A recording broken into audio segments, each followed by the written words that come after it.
All right, so what's the coolest thing you learned so far today? Okay, let me make it easier. Give me one thing you learned today. Minerals. Okay, some minerals matter, some don't. Most important, iodine, selenium. Okay, working smarter. Sheep people are horrendous at working hard because we don't want to invest in sheep. We don't want to invest in equipment because then I can just liquidate my sheep flock and get the hell out if I get tired of it. Well, that's the way we do it. So how many sheep can I run with no equipment? About 100 to 150 ewes. I was at a place 2 weeks ago with my class. That gentleman had 1,300 ewes. He had one other helper, full-time hand. Wow. And he's going to 2,000. Wow. There wasn't a sheepdog anywhere in sight. His sheep looked awesome. He has zero pasture. Northwest Iowa, corn stalks, corn silage. He has a fancy working chute just like this. After he trains his finishing lambs to go through there one time, he can sort them all. He runs them through. He sorts the 80s and downs, the 80s to 100, 100 and up. Or some type of split like that, so he's got them pre-sorted. A lot of those guys are using a shear well system, pre-programming it. It automatically sorts.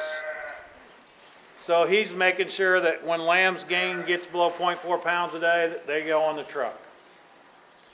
When a lamb weighs 135 pounds, it goes into the finish pen.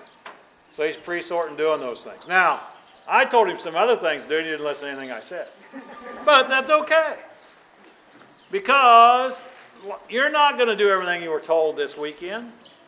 But you'll think about some things. You know, that makes sense. That worked pretty good. I'm going to try another one. Okay? Barn. Okay, it's high. Makes it easy. We got lots of air in here. It's got an insulated roof.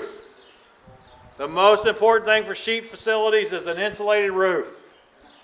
Because without it, it rains in your barn and your barn is always wet. I love this barn because it's got high sidewalls so I can get sunshine in to make it more pleasant.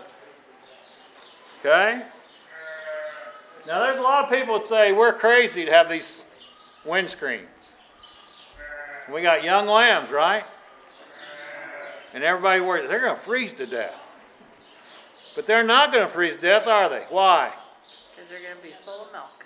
Because one, they got good milk if we fed the ewes right. Two,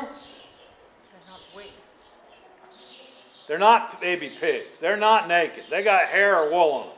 So as long as they're dry, they're okay. I love this barn because we don't let the sheep out. That's kind of odd, isn't it? Okay, but when we let the sheep out, what happens? Especially in Iowa, they get snowed on, they get rained on, they get mud on their feet, they track all that water and crap into the barn. It makes me have to use more bedding. So I just soon lock them in if I'm going to have them inside. So the way this barn's set up, we drive through with the feed truck, feed one side, turn around at the end, drive back through, come back this way. The problem with most sheep barns is we don't have enough length of feeder space for the size of the barn. And because we got double-sided feeders, we can make that work in here. Okay? So basically just run the sheep off to the one side, lock them in, feed, and then let them back out. Okay? So we can double basically our feeder length in this facility. All right. Most of us use 5-gallon buckets to feed run our sheep flock, feed our sheep. She laughed a lot. Lady was asking about putting waters in the barn. At that clubland feeder or clubland producer's place the other day, he doesn't have waters inside because he's worried about them leaking, flooding his barn. So the ewes have to go outside to drink water. He has the ewes locked inside with the lambs 18 hours a day. Because in the clubland world, fat sells. So you can try to keep the ewes and lambs inside, keep the barn warmer, so the lambs stay bloomier, because fat sells.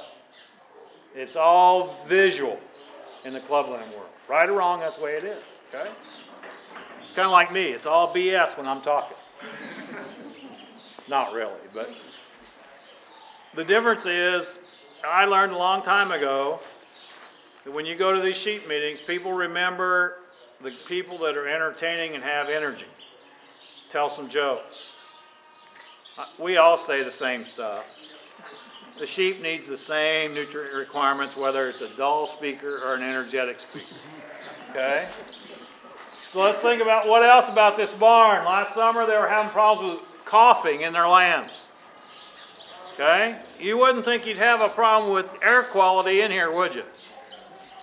But let's remember, we're all 5 foot to 6 foot tall. Our noses are at 6 feet. Notice that solid side over there? The lambs are this tall, and the hair sheep lambs are this tall, and when they're laying down, their nose is here. Air quality down there may not be very good. He just did that for you. Did he get it right? Sure. Yeah. I'm really good at this. I've done this a time or two. So we think about that. They added the fans in to stir up even more air and got the coughing under control.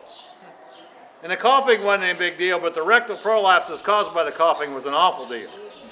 Okay, they didn't lose very many lambs, but you know, you can only eat so many.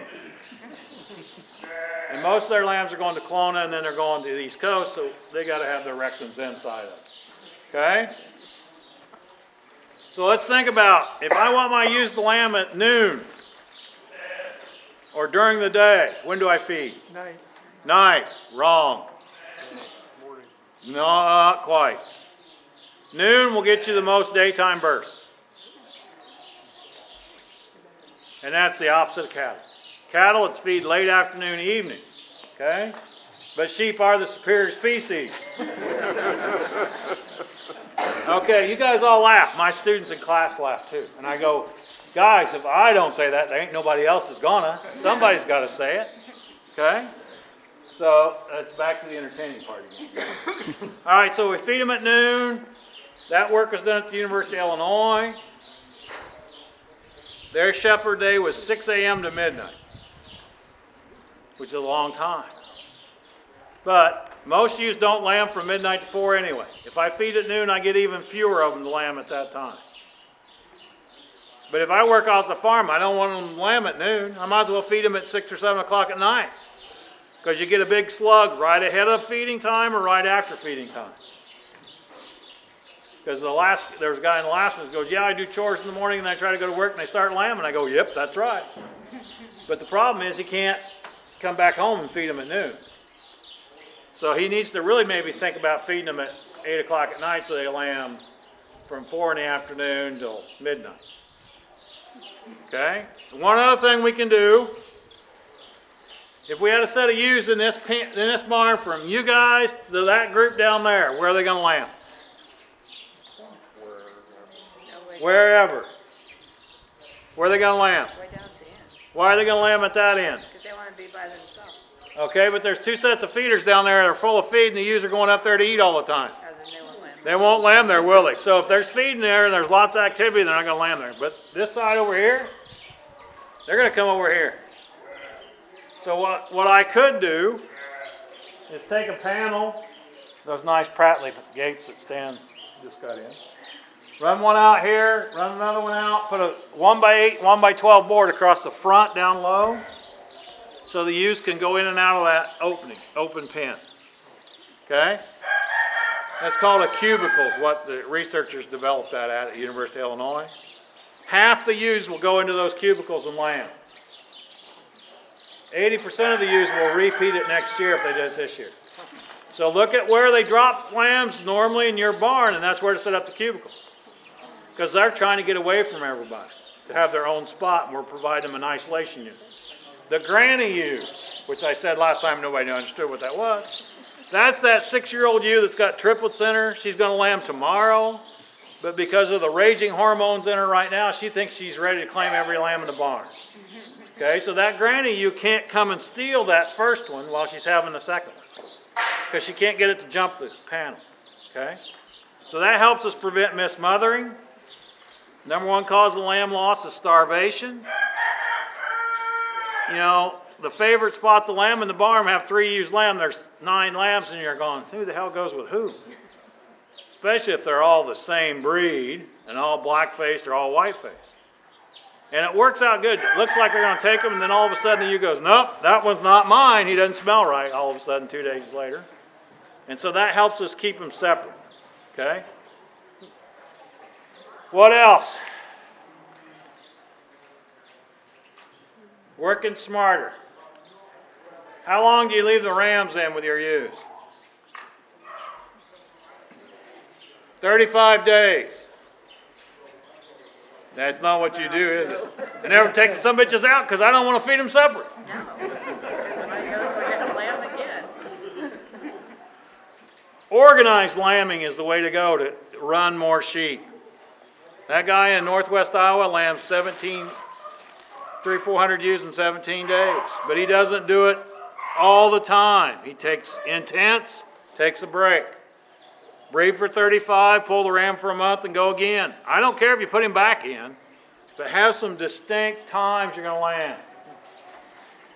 Because then you just got lambs of all ages, you can't manage the damn things. Not if you have these sheep. What do you mean? Then they're going to lamb again. Okay. I keep forgetting that the hair sheep is the solution to every damn problem the sheep industry's ever You had. can have a lot of lambs fast. Yes, I agree. Okay. So when do you put the buck in to start with? 2 weeks after the lamb's born, we start putting them in every 6 months. You can come visit. All right, so he's got the perfect sheep. You need to see him about buying your next breeding buck. Solve all your problems. So, making sheep easier to raise. Get rid of the bad ones. A ewe that won't claim her lambs. A ewe with mastitis. A ewe that vaginally prolapses. A ewe that doesn't breed. Sell them. Get them out of there. Because they're going to do the same damn thing the next year. And it's the problem sheep that makes sheep raising hard. The ewe that lays down, has a set of twins, nurses them, mothers them up, takes care of them. It's a hell of a deal. Them sorry rips that don't do their job kill us. Kill them. Now take them to the market and harvest them that way. Don't right in the chuck. All right, I'm gonna quit. See ya.